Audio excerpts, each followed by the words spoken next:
Maria, it's almost time to open up. Gotcha, I'll be out in a sec. You get some rest, hear me?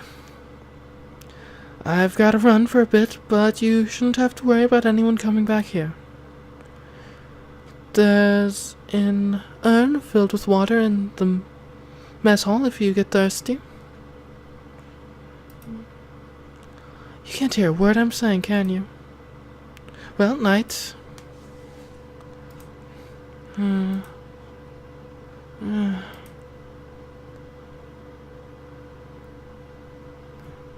I entreat you to think long and hard about your actions.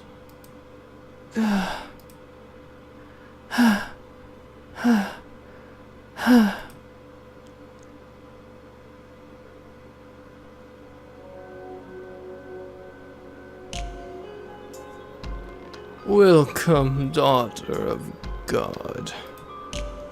You'll be performing miracles for me now. A man stood before me. There were several young girls in the room. It looked like prostitutes. Some of them might have been boys. The man's clothes were beautiful. His jewelry glimmered in the light. His eyes glimmered too, but with madness, not beauty. He was the lord of the land. I had been taken from my home, and now I was kneeling before the Lord. And if you cooperate, I can guarantee you'll live more than comfortably. I looked up at the Lord sternly. He was a scary man, but I couldn't let fear stand in my way. I was the daughter of God, His beloved servant on this earth. I had to act according to His will. Miracles are not something to be performed for one single person's benefits. What? Miracles are not magic or parlor tricks. They are a precious gift granted to me by my Father in heaven. Using His power for personal gratification is a grave sin. I will do no such thing. I entreat you to think long and hard about your actions.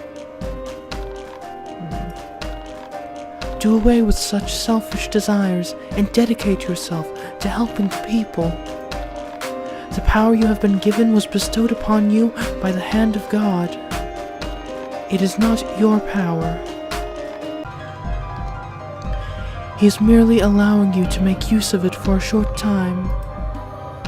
Pride is a sin. Please consider how you conduct yourself. You're an ignorant, insolent child, aren't you? I brought you, or bought you even. You are my property. You have no right to an opinion. That is not my opinion. That is the way of the world. That is the way of the world as God. Yeah, okay. Silence! You're not here to talk. You're here to perform miracles for me and my guests. The Lord glared angrily down at me. I gulped, biting my lip to keep it from trembling. I steeled myself, fought down every urge to look away. As I have already told you, I will do no such thing. But the Lord would not hear it. With a sickening laugh, he took a step towards me. What you will or will not do is my decision, not yours. No, get your hands off! He grabbed me by the hair and threw me to the hard floor. Ah! It seems you need someone to show you your place, child. You are my property. You are to do as I say. You are not to talk back or criticize. And you are to give everything to me. Your life, your body, your soul, your love. Every last thing. My love and my soul are for my Father only, for God. I am no man's property.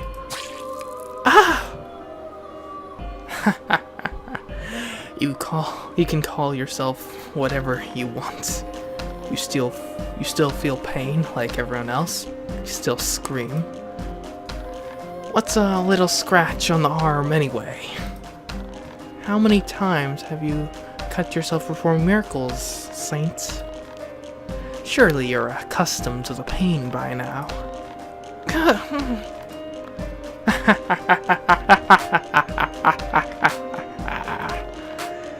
Now, for the first taste of your so-called miracle blood.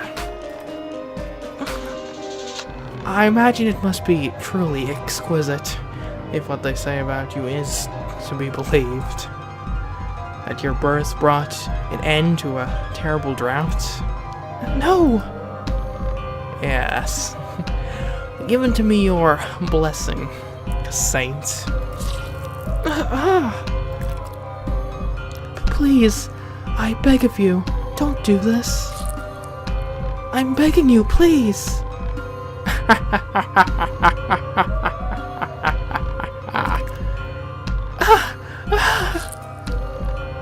My blood was meant for the sick, the poor, the suffering. My miracles were meant for those who needed them. Is this another of your trials for me, Father?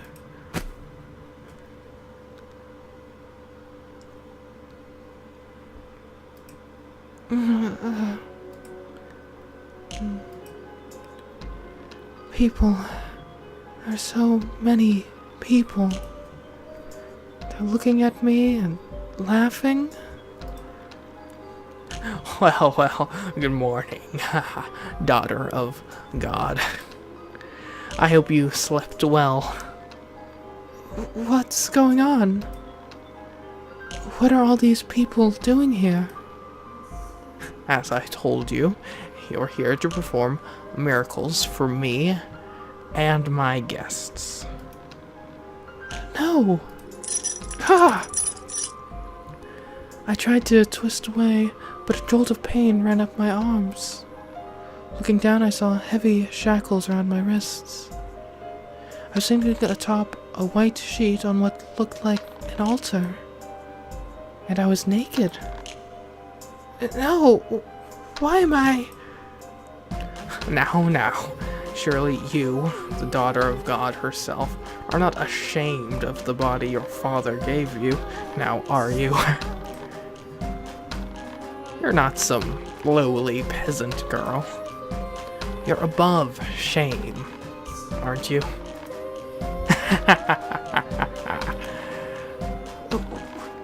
What do you think you're doing? This is an act of blasphemy. The Lord pressed his hand against my mouth, bringing his face in just inches away from mine. I would encourage you to not insult my guests, saint. Your job is to provide them with your blood, not give sermons. He placed a knife against my neck. Intense pain jolted through my body. No tears. Now that's a good girl. It simply wouldn't be the same if you cried and blubbered like a lowly slave or a whore. Dignified and saintly. That's what I need you to be.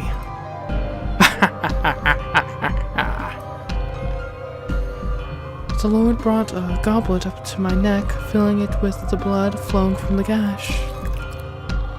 He raised it high into the air. Cheers! A saint's blood, and good fortune to all. And then started passing it around to his guests. Staring hazily out into the crowd, I prayed. Prayed that someone might speak up, might proclaim this to be the terrible affront against the Lord that it was, might declare that I should be set free, that someone, anyone, would speak against the Lord. What a wonderfully curious item you found yourself with, Lord Barnier. Indeed, you never fail to surprise me, Lord. But his wealthy companions had no objections. In fact, they were quite pleased, smiling and laughing with teeth bared. Or bared, maybe? Yeah. Anyways, most of them looked like they had never gone a day in their lives without a proper meal. And all of them were wearing masks to hide their faces. An unholy Sabbath. A filthy, perverse blood Sabbath. My consciousness began to slipping away, not from pain, but despair. I couldn't bear the sight of them, these men and women who didn't fear God, reveling in depravity. They were monsters, dressed in fancy clothing. Or perhaps they were demons, taking the form of humans. And these were the gates of hell.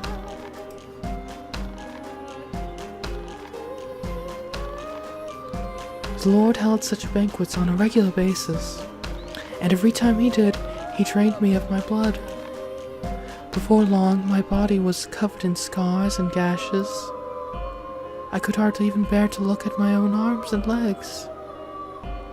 In some places I was purple and swollen. In others my skin seemed to curl back to reveal the raw, pink flesh beneath. Everywhere I was wet and slick with blood.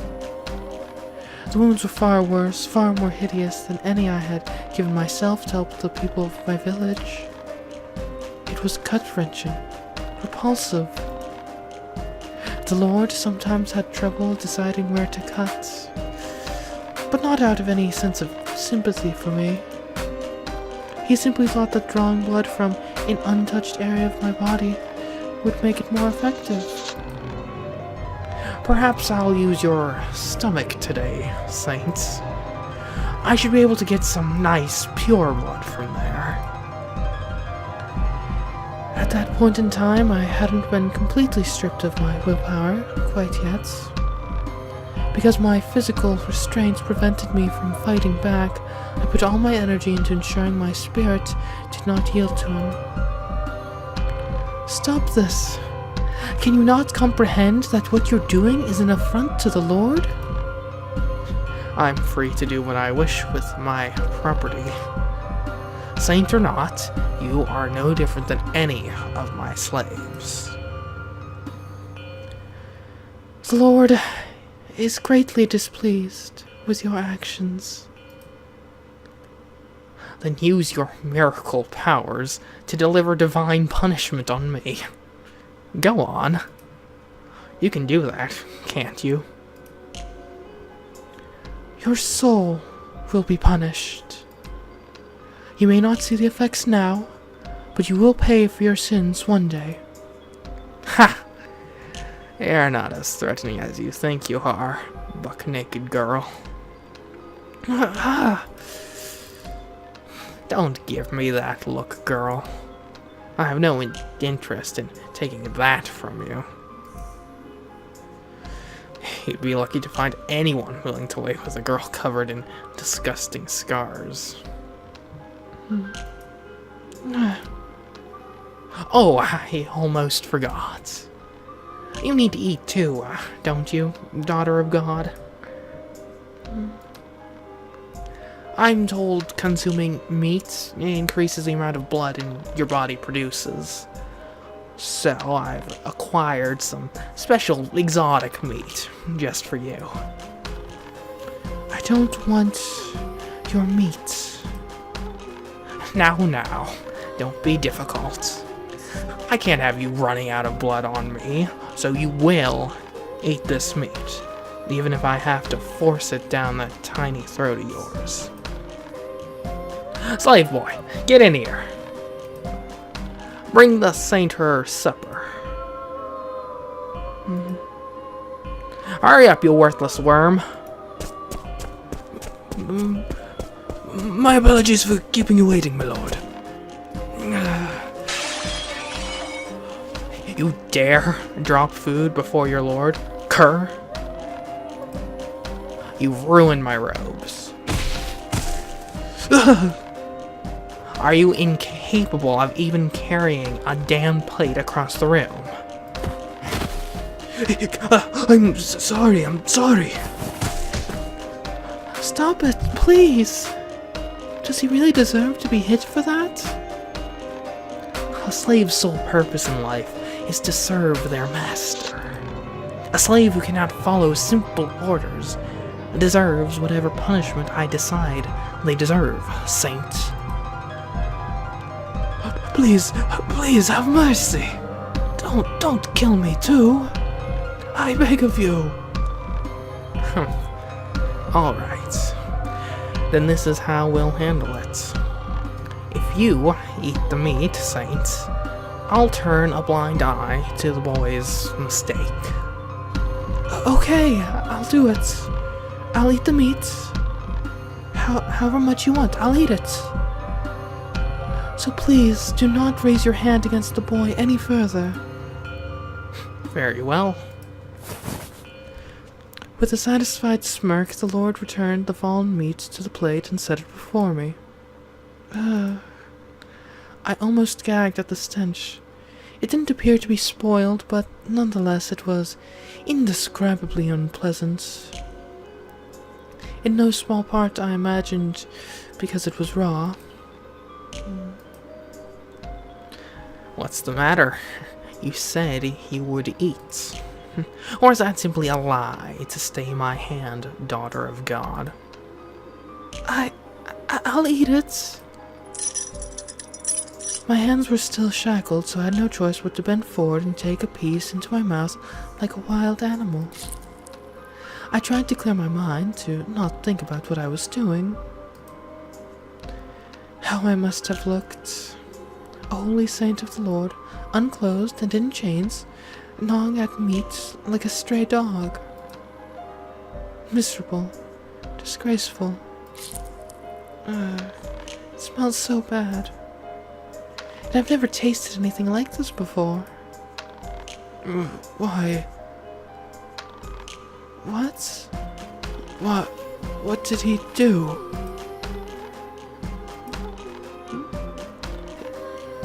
He? The slave boy still on the floor from the Lord's beating was looking over at me with vacant eyes. Or rather, at the meat. No. No, you wouldn't. This isn't, is it? He didn't deserve this. No. I would never. I couldn't, no.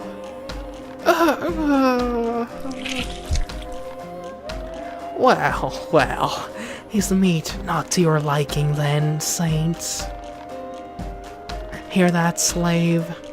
The saint says your brother tastes so bad, it makes her a wretch.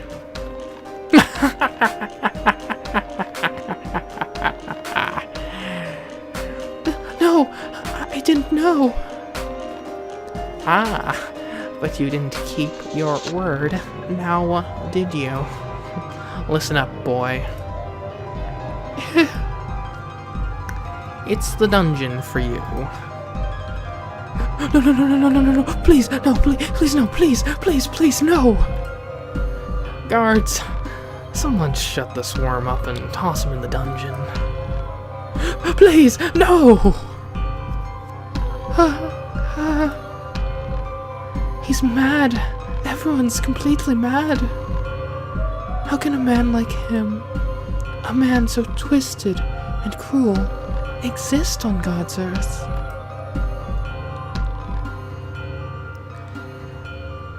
Someone, please, get me out of here. Take me away from this place. Anyone. O Father, who art in heaven, I pray for you to lead me unto deliverance. Father, your trials, they are much too great.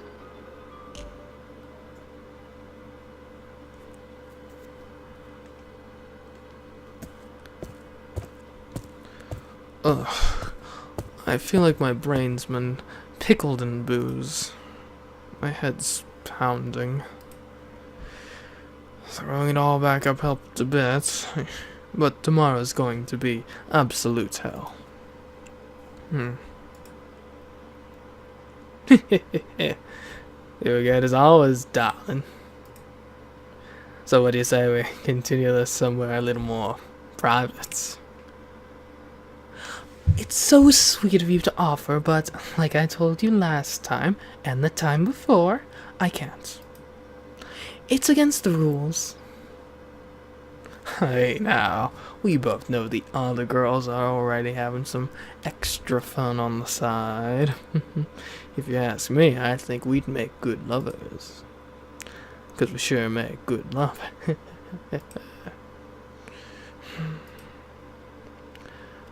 You know, to tell you the truth, I do kinda like you. Oh, then you're... But you're missing one very important thing I require of all my lovers.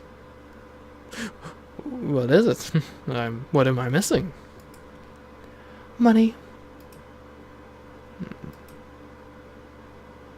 Once you got a treasury I can swim in, then we can talk. Till then, we keep it strictly business. God, you really are a cold-hearted bitch. Fine, whatever. See you again. And a wonderful evening to you too, sir. Effing men, I swear. You act friendly for 10 minutes and they think you want to get hitched. He seems like a very pleasant man. Jacopo? Oh god, don't tell me you saw that. I did. Sorry. It's no big deal. No skin off my back. Also, holy hell, how much did you drink? You smell like you brought the whole pub back with you. It wasn't my decision. I wasn't planning on drinking at all. Really now? Well, not that it matters. So, quick question for you, Jacopo. Wanna be lovers? Excuse me? Whoa, chill man. Tone it down like 10 notches, would you? But where did that come from? Do you really? I never realized you felt that way about... No, it's probably just a sobriety test. Like hell I do, dipshit. Oh, harsh words?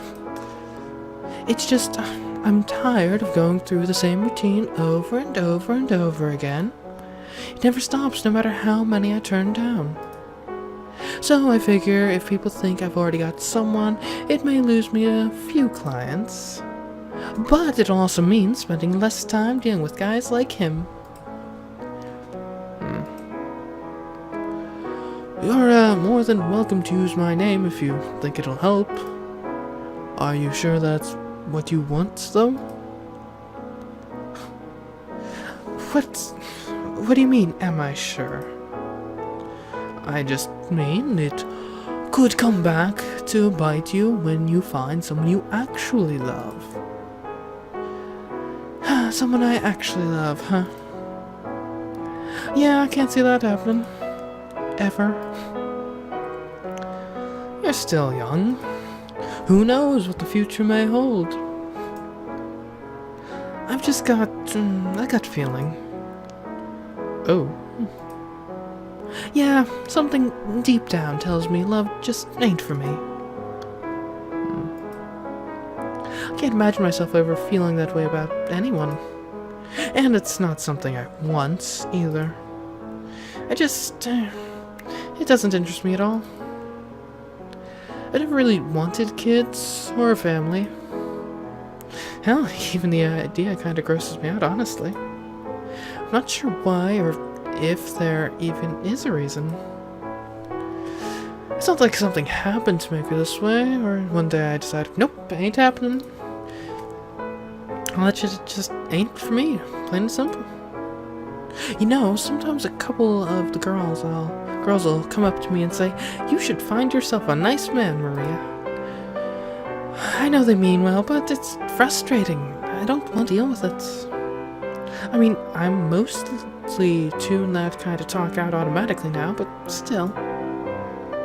Oh geez, I'm sorry, I just needed to get that off my chest. You think that makes me weird? No, not at all. I don't think love is inherently bad or anything. If that's what makes someone happy, more power to him. I won't deny you're a unique woman. Pretty clothes and jewelry don't faze you. And you don't thrive on gossip and drama like many girls I know.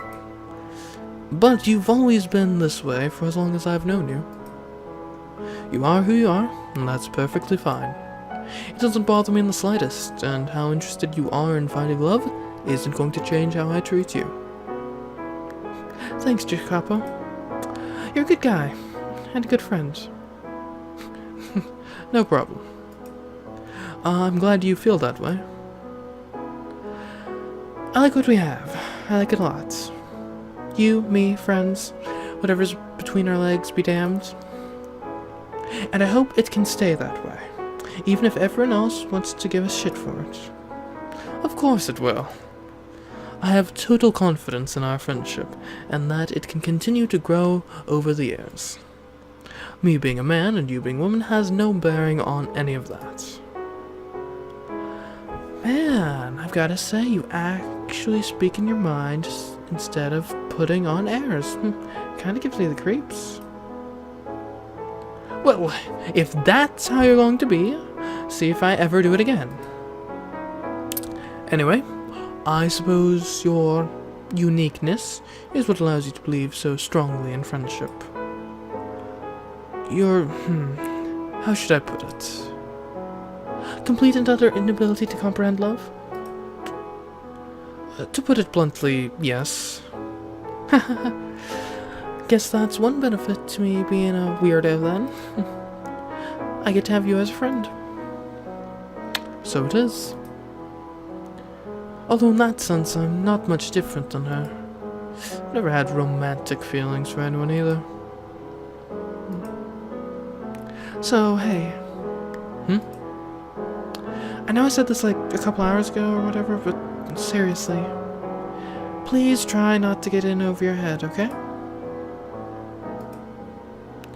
I'm pretty damn content with the way things are. I mean, sure, I'm poor, and sure, I'm a whore, and living to old age is probably out of the question, but I think that's a pretty solid balance, all told. I've got me a good friend, I work with some great girls. Life ain't half bad. I enjoy it, with all its ups and downs. It's a hell of a lot better here than at the orphanage. What more could I possibly ask for? What you've got is good, isn't it? I'd like to check in on the girl, if that's not a problem. I managed to get my hands on some ointments. Yeah, sure. Sorry, I didn't mean to talk your ear off like that. It's fine. Oh, and I also found the butterfly brooch she was asking about. Oh, nice. She'll be happy to see that, I imagine. Any change in her condition while I was out? Nope, she's just been sleeping. Here, let me walk you to her room. Thanks. I'm sorry, Maria. You may be content with the way things are, but I'm not. I want to go out into the world one day, prove myself. I'm tired of being sneered at and told I'm worthless, inferior.